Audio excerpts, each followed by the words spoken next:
শরদিন্দু বন্দ্যোপাধ্যায় সৃষ্ট দুটি অসামান্য চরিত্র হল ব্যোমকেশ ও বরদা। বরদা চরিত্রটি রহস্য রোমাঞ্চের ভক্ত বাঙালি পাঠকের কাছে অতি পরিচিত।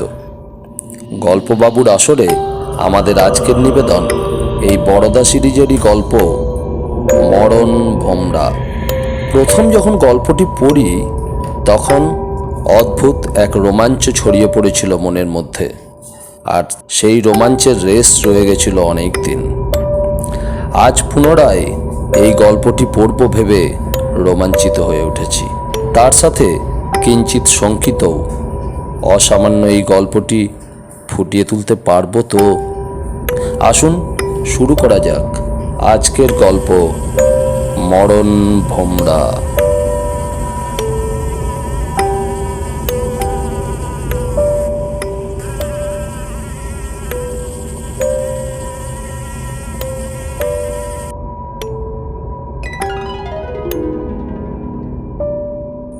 বড়দিনের ছুটি শেষ হতে আর দেরি নেই।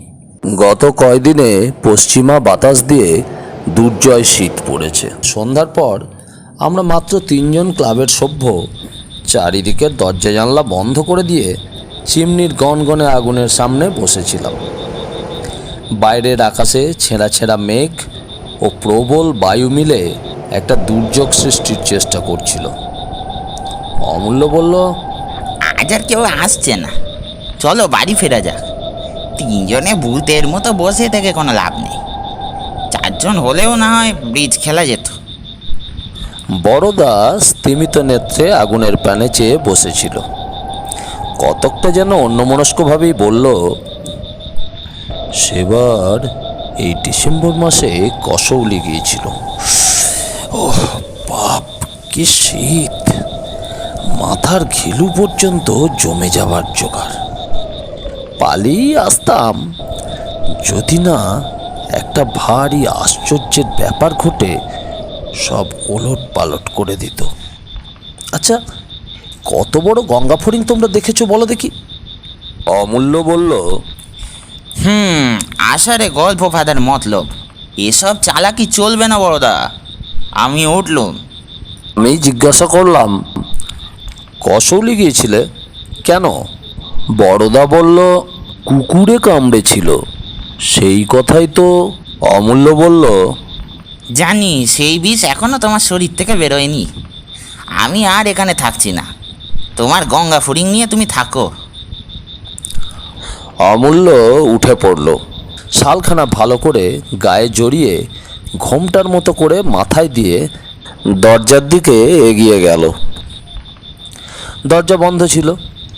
ঠেলা দিয়ে খুলেই অমূল্য চমকে উঠে বলল, কে রে? মশাই, আসতে পারি কি? অপরিচিত কণ্ঠস্বরে ফিরে দেখলাম ওভারকোট ও মাংকি ক্যাপে সমস্ত দেহটা ঢেকে একটা লোক দরজার সামনে দাঁড়িয়ে আছে। মুখ চোখ কিছুই দেখা গেল না, শুধু ব্যালাক্লাভা ও ওভারকোটের কলারের আড়াল থেকে একজোড়া কালো গোঁফের আভাস পাওয়া গেল মাত্র। অমূল্য জিজ্ঞেস করল, কি কি কি চান? লোকটা বলল, এইটা কি বাঙালিদের ক্লাব? বড়দা তাকে ডেকে বলল, হ্যাঁ আসুন, ভেতরে এসে বসুন। অমূল্য, দরজাটা ভেজিয়ে দিয়ে এসো হে, এ বড্ড ঠান্ডা হাওয়া আসছে। লোকটি ঘরে এসে প্রথমে মাংকি ক্যাপ ও পরে ওভারকোট খুলে চেয়ারের পিছনে রাখলো। তখন প্রকাণ্ড খোলের ভিতর থেকে শামুকের মতো অতি ক্ষুদ্র তার দেহখানা প্রকাশ হয়ে পড়ল। মানুষ যে এত রোগা হয়েও বেঁচে থাকতে পারে তা এই লোকটাকে না দেখলে ধারণা করা বড় কঠিন ছিল। বয়স কত হবে? এই বোধ করি 35-36-এর বেশি নয়। কিন্তু কোনো দুরারোগ্য ব্যাধি বা মানসিক দুশ্চিন্তা তার নিরতিশয় ক্ষীণ শরীরটার প্রত্যেকটা অবয়বে যেন একেবারে জড়ার ছাপ মেরে দিয়েছে। মাংসহীন মুখের উপর ঘন কৃষ্ণ একজোড়া গোঁফ মুখখানাকে আরও শুষ্ক ও শ্রীহীন করে তুলেছে। কপালে গভীর কালো রেখা, মুখের রং ফ্যাকাশে পীতবর্ণ, মাথার দুপাশে বড় বড় একজোড়া কান যেন পাখা মেলে একেবারে উড়িবার উপক্রম করছে। তার সমস্ত মুখের সমস্ত প্রত্যঙ্গই ঠিক ঠিক যেন মৃত বলে মনে হয়। কেবল কালো কালো বড় বড় দুটো চোখ যেন দেহের শেষ প্রাণ শক্তিটুকুকে হরণ করে জলজল করে জ্বলছে। অজীর্ণ, ম্যালেরিয়া প্রভৃতি ব্যাধির তাড়নায় যাঁরা শীতকালে সুজলা সুফলা বাংলাদেশের মায়া কাটিয়ে পশ্চিমে বেড়াতে আসেন, তাঁদের মধ্যে এই ধরনের চেহারা যে দু একটা দেখি নাই এমন নয়। বুঝলাম ইনিও একজন শাস্তান্বেষী বায়ুভুক জীব। মনে মনে ভাবলাম, কেবলমাত্র মুঙ্গেরের জল হাওয়া এই কঙ্কালে প্রাণ প্রতিষ্ঠা করতে পারবে কি? ঘোর সন্দেহ হলো। অমূল্য জিজ্ঞাসা করলো, আপনি কি ক্লাবের কোনো সভ্যকে খুঁজছেন? লোকটি একবার আমাদের তিনজনের মুখের দিকে চেয়ে দেখল, তারপর তার গোঁফ জোড়া নড়ে উঠল। তারপর অদ্ভুত রকমের একটা হাসি হেসে বলল, তা হতেও পারে, এখনো ঠিক বলতে পারছি না। আমরা অবাক হয়ে রইলাম। লোকটা আবার বলল, আমি আমি এই শহরে নতুন এসেছি, আজ 3 দিন হলো এসেছি মশাই। ডাক বাংলোয় আছি, কিন্তু এ কদিন বাঙালির সঙ্গে কথা না কয়ে কয়ে একেবারে হাঁপিয়ে উঠেছি মশাই। আজ সন্ধেবেলা বেয়ারার কাছে খবর পেলুম এখানে বাঙালিদের নাকি একটা ক্লাব আছে, তাই খোঁজ করতে করতে এসে হাজির হয়েছি, আর থাকতে পারলুম না। আমি বললাম, বেশ করেছেন, যতদিন থাকেন নিয়মিত আসবেন, আমরা খুব খুশি হব। তা এই স্বাস্থ্য উপলক্ষে এখানে আসা হয়েছে বুঝি? লোকটা বলল, কেন, এই স্বাস্থ্য তো আমার বেশ ভালোই। কিছুক্ষণ চুপ করে থেকে হঠাৎ তার দুটো উজ্জ্বল চোখ তুলে বলল,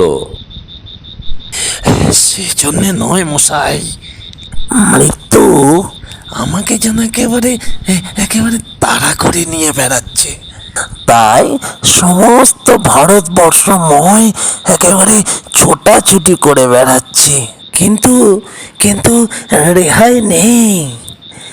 যেখানেই যাই মৃত্যু যেন আমার পিছনে লেগে আছে মশাই। মনে ভাবি আর বাঙালির সঙ্গে দেখা করব না, কিন্তু পারি না। প্রাণ প্রাণ একেবারে হাঁপিয়ে ওঠে। কথাটা খাপ ছাড়া ঠেকল, কিন্তু তবু মৃত্যু যে তার পিছনে লেগে রয়েছে এবং অচিরাত তাকে ধরে ফেলবে, সে ব্যাপারে আমার মনে কোনো সন্দেহ ছিল না। তবু তাকে আশ্বস্ত করার জন্য বললাম, এখানকার জল হাওয়া খুব ভালো, কিছুদিন থাকুন, নিশ্চয়ই সেরে উঠবেন। লোকটি পকেট থেকে একটা চামড়ার সিগার কেস বের করে বলল, একে ধূমপান করেন নাকি? বলে 3টে পেল্লাই সাইজের সিগার আমাদের তিনজনকে দিয়ে একটা নিজে ধরিয়ে টানতে আরম্ভ করলো। আমরা নির্বাক হয়ে তার মুখের দিকে চাইলাম। এই শরীরের ওপর এইরূপ বিকটাকৃতি বিষাক্ত কড়া সিগার টেনে লোকটা কদিন বাঁচবে? আমাদের মুখের প্রতি কিন্তু তার নজর ছিল। সে ঈষৎ হেসে বলল, আপনারা ভুল করছেন মশাই, আমি দেখতে একটু রোগা বটে, কিন্তু কিন্তু আমার শরীরে কোনো রোগ নেই। ধরুন তো আমার পাঞ্জা। এই বলে কাঠির মতো অঙ্গুলিযুক্ত কঙ্কালসার হাতখানা আমার দিকে বাড়িয়ে দিল। পাগল নাকি?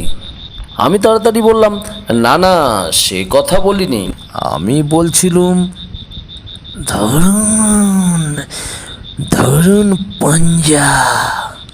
লোকটির চোখ দুটো ধক করে জ্বলে উঠল।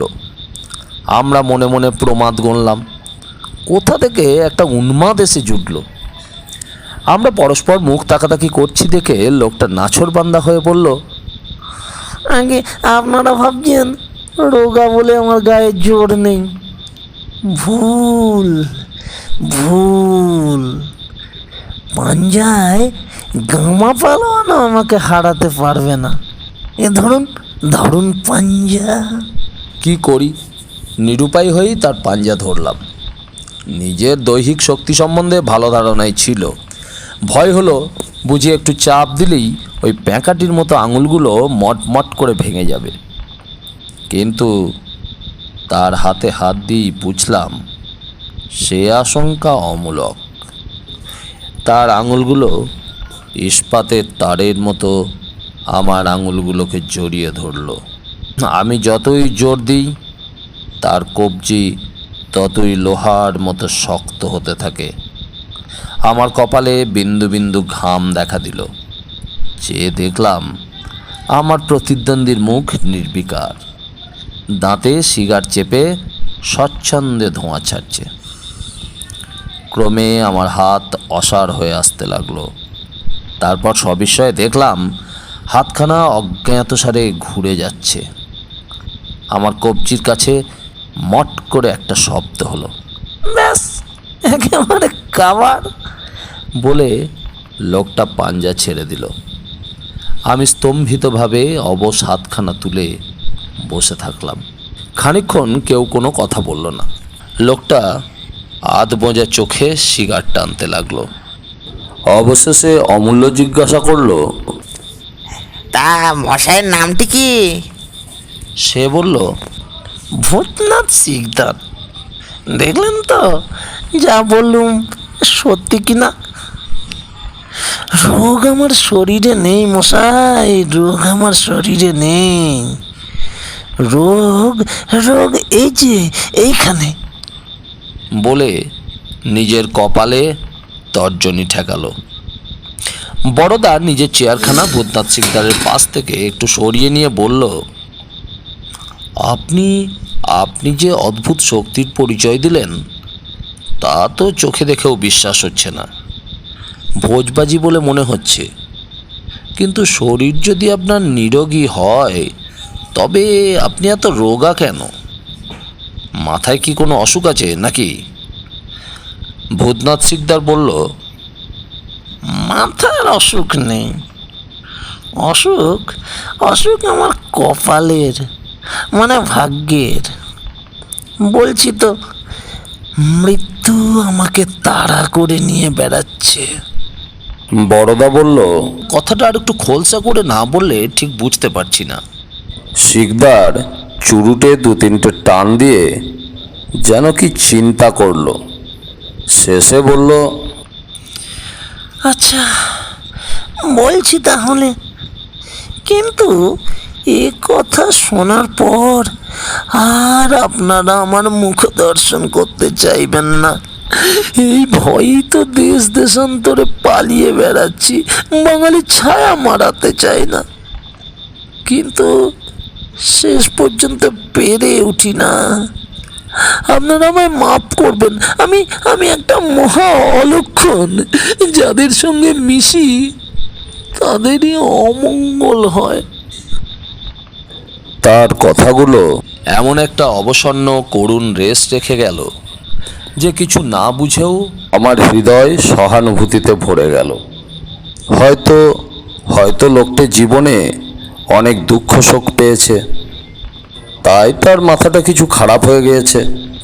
মনে করে যার সঙ্গে কথা বলবে তারই অমঙ্গল হবে। আমার এক দূর সম্পর্কের পিসিমার এরকম হয়েছিল। 1 বছরের মধ্যে স্বামী, 3 পুত্র ও 7টি নাতি নাতনিকে হারিয়ে তিনি প্রায় পাগল হয়ে গিয়েছিলেন। সর্বদা চোখে কাপড় বেঁধে বসে থাকতেন। বলতেন, আমি কারো মুখ দেখি না, আমার দৃষ্টি যার উপর পড়বে সে আর বাঁচবে না। ভূতনাথ শিকদারেরও হয়তো সেরকম কিছু হয়ে থাকবে।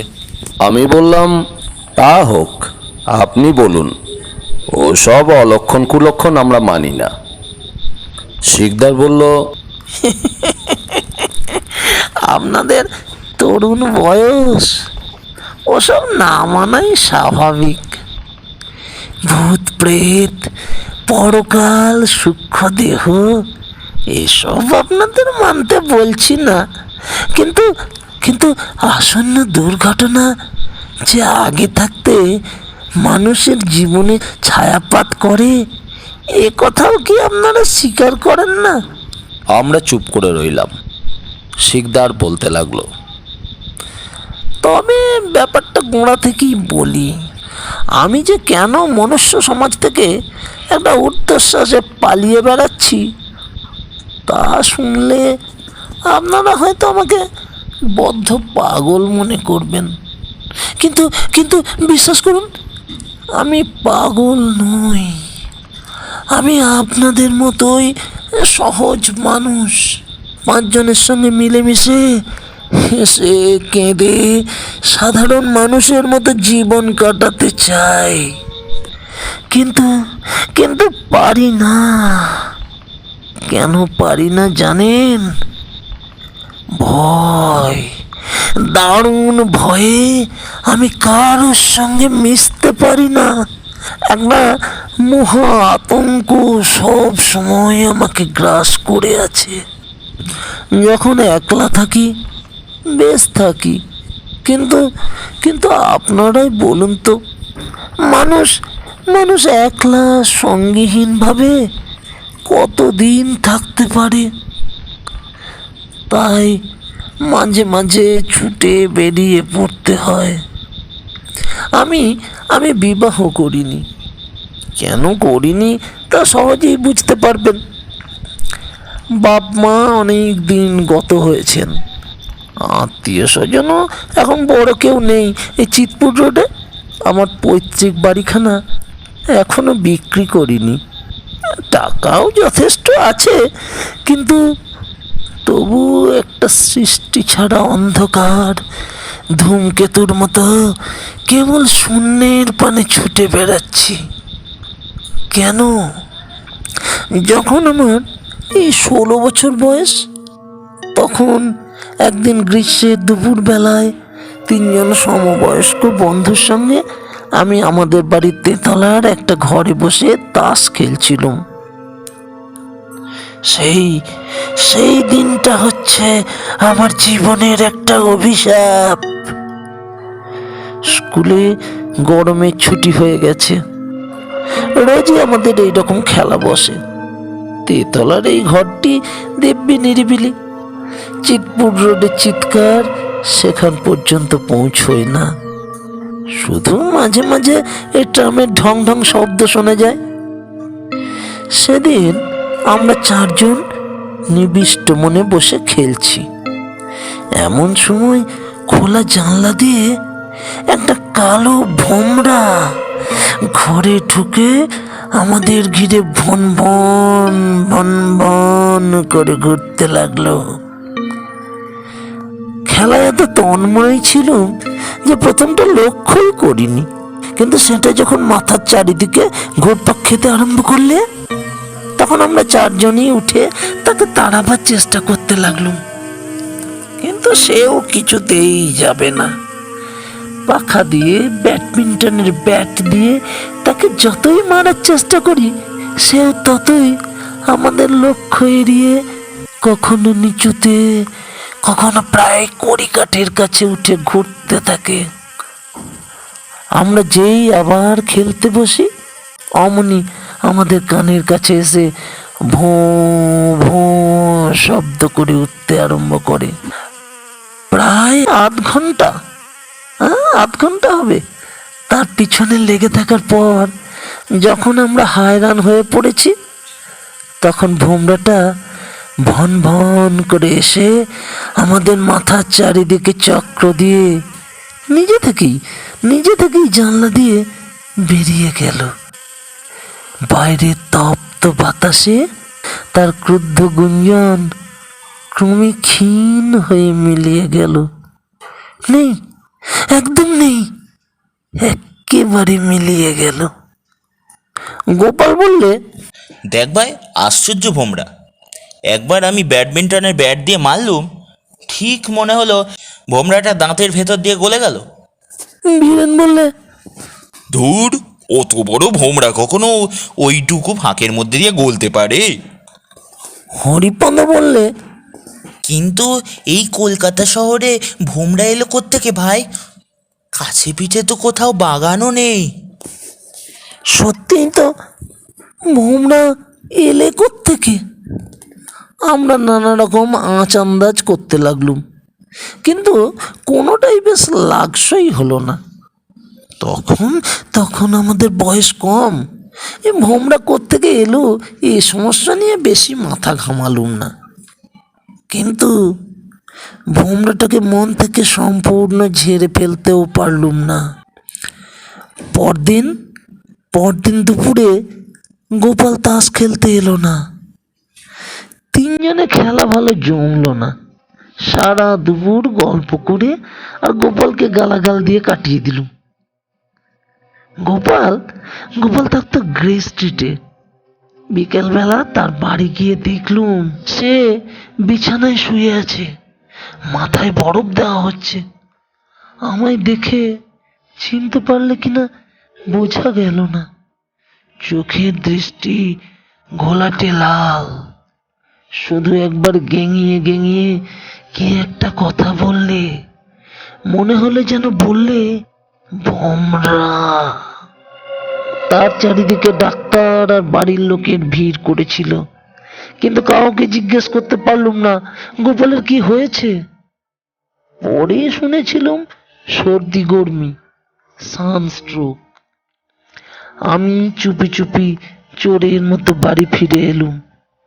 তার সেই অস্পষ্ট কথাটা আমার মাথার মধ্যে কেবলই গুমড়ে গুমড়ে উঠতে লাগলো।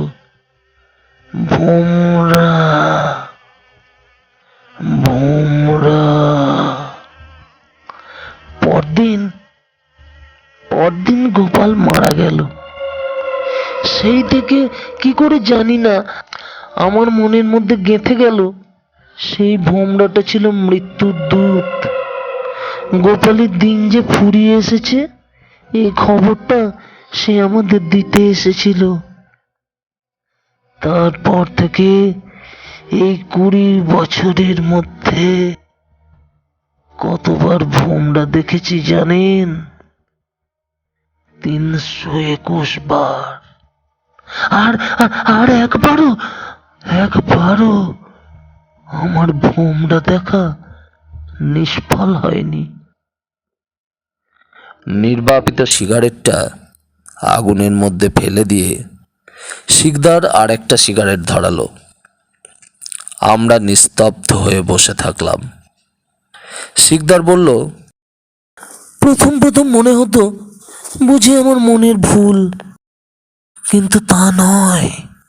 ভোমরাটাকে সকলেই দেখতে পায়, এবং দেখার 3 দিনের মধ্যে যারা দেখেছে তাদের মধ্যে একজনের মৃত্যু অনিবার্য।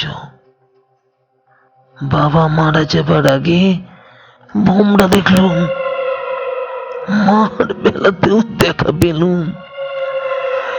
ক্রমে ক্রমে মানুষের সঙ্গ আমার কাছে ভয়াবহ হয়ে উঠল। সর্বদাই সর্বদাই আতঙ্ক, কি জানি কখন ভোমরা দেখে ফেলি। হয়তো 5 জন বন্ধু বান্ধব মিলে গল্প করছি, হঠাৎ ভোমরা দেখা দিলেন। দুম করে বুকের মধ্যে হাতুড়ির ঘা পড়ল। আমার এই সুস্থ সবল বন্ধুদের মধ্যে একজনের মেয়াদ ফুরিয়েছে। 3 দিনের মধ্যে তাকে যেতে হবে। একটা একটা উৎকট কৌতূহল হতো, জানতে ইচ্ছা করত এদের মধ্যে কাকে ভোমরা নোটিশ দিয়ে গেল।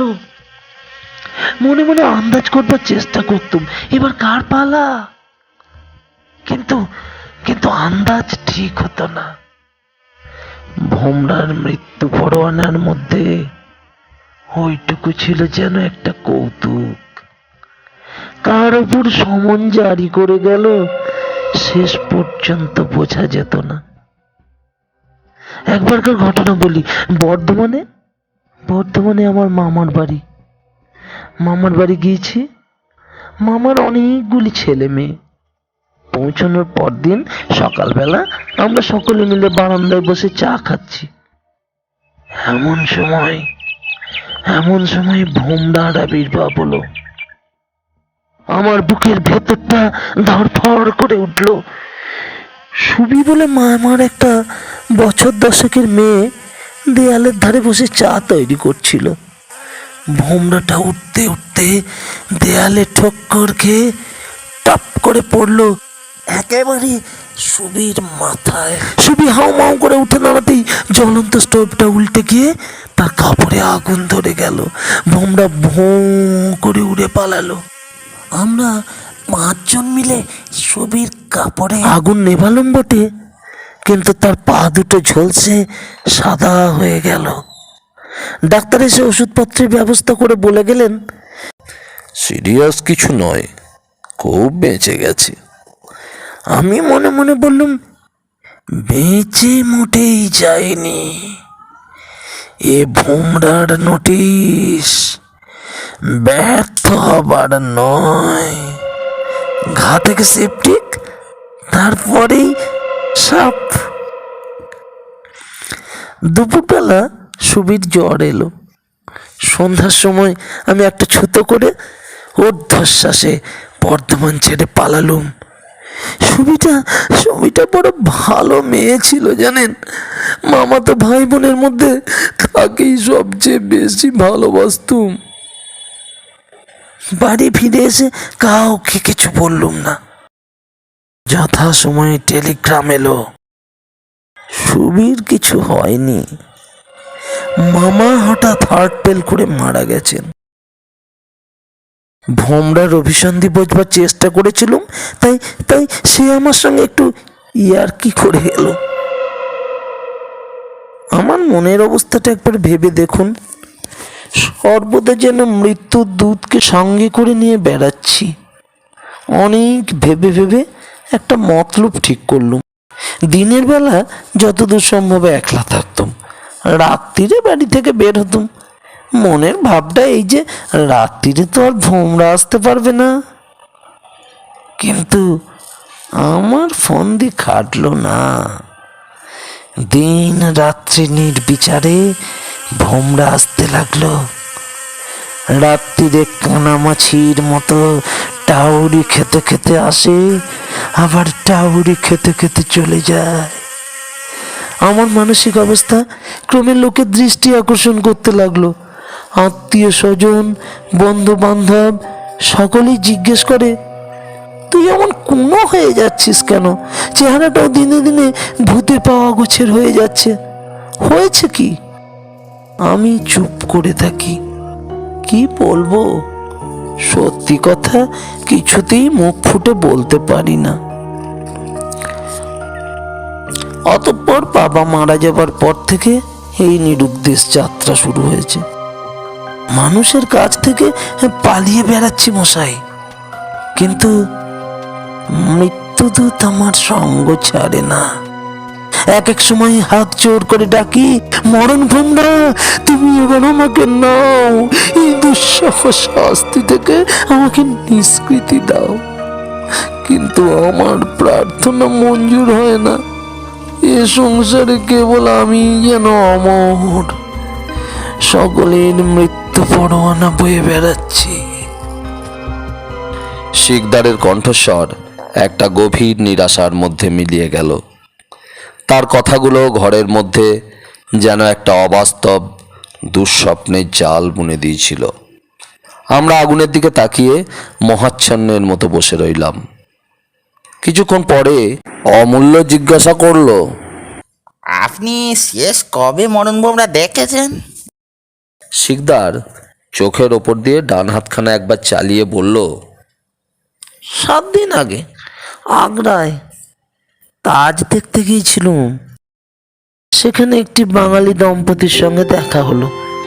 স্বামী স্ত্রী দুজনে মিলে তাজ দেখতে এসেছে। ছেলে মানুষ, নবপ্রণয়ী, প্রণয়ের মহাতীর্থে নিজেদের সম্মিলিত ভালোবাসা বোধহয় নিবেদন করতে এসেছিল। তারপর ভোমরা সেই রাতেই আগ্রা ছেড়ে চলে এলুম। চারজনেরই সিগার নিভে গেছিল। পুনরায় ধরিয়ে নিঃশব্দে টানতে লাগলাম। মিনিট 15 সকলেই চুপচাপ। হঠাৎ শিকদার বলল, একটু গরম বোধ হচ্ছে না? এই জানলাটা খুলে দিতে পারি কি? বদ্ধ ঘরে সিগারের কটু ধোঁয়া ও আগুনের উত্তাপে সত্যিই দম বন্ধ হবার উপক্রম হয়েছিল। আমরা ঘাড় নেড়ে সম্মতি দিতেই শিকদার উঠে পশ্চিমের জানলাটা খুলে দিল। বড়দা আমার কানে কানে বলল, একেবারে বদ্ধ পাগল, মনোম্যানিয়াক। ওর চোখের চাউনি দেখেছ? শিকদার জানলা খুলে দিতেই একটা এলোমেলো কনকনে হাওয়া ঘরে ঢুকে আমাদের তপ্ত মুখের উপর যেন ঠান্ডা হাত বুলিয়ে দিল। টেবিলের উপর আলোটা নিবু নিবু হয়ে আবার জ্বলে উঠল। শিকদার ফিরে এসে চেয়ারে বসেছে। এমন সময় ভান ভান।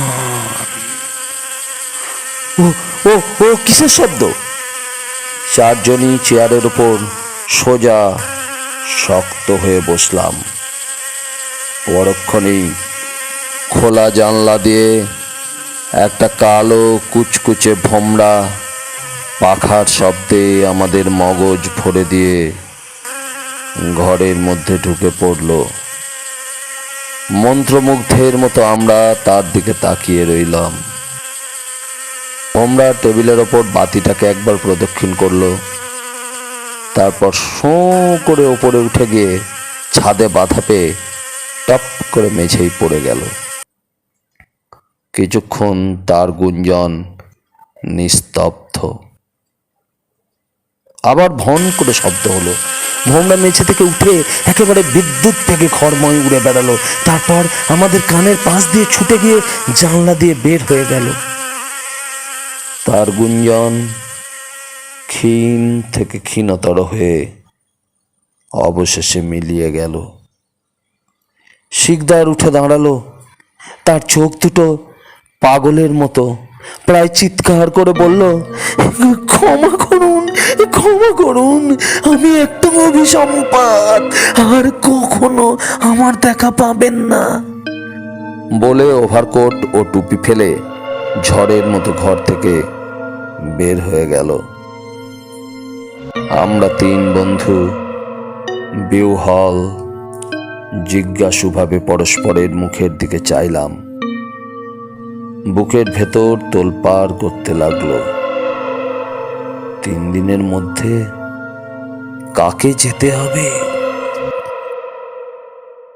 এতক্ষণ শুনছিলেন শরদিন্দু বন্দ্যোপাধ্যায়ের লেখা মরণ ভোমরা। গল্পটি যদি আপনাদের ভালো লাগে তাহলে আমাদের চ্যানেলটিকে সাবস্ক্রাইব করে পাশে থাকবেন, আর বেল অপশনটি ক্লিক করে দিলে আমাদের পরবর্তী সমস্ত এপিসোডের নোটিফিকেশান আপনাদের কাছে পৌঁছে যাবে। গল্পটি কেমন লাগলো আমাদের লিখে জানাবেন। সুস্থ থাকবেন, ভালো থাকবেন, আনন্দে থাকবেন। নমস্কার।